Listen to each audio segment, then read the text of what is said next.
এক পাগলে বলছে, আমার আল্লাহ যদি খুশি হয়ে আমাকে জাহান্নাম দেয় আলহামদুলিল্লাহ।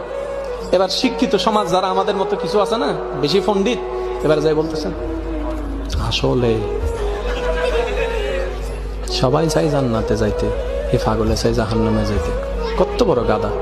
পাগলে মুস্কি হেসে বলে যে, হ্যাঁ ঠিকই বলছেন, আপনাদের মতো সুস্থ আমি হতে চাই না, এই পাগলেই থাকতে চাই। এবার তাদের একটু টনক লটলো, কই কেন? সবাই চাই জান্নাত, তুমি চাচ্ছ জাহান্নাম। বলে যে, ভাইয়ারা আপনারা মনে হয় আমার কথাটা খেয়াল করেন নাই, আমি বলেছি আমার রব যদি খুশি হয়ে, আমার রব যদি খুশি হয়ে আমাকে জাহান্নাম দেয় আমি সেটাও নিতে রাজি। বলে যে এখনো বুঝলাম না।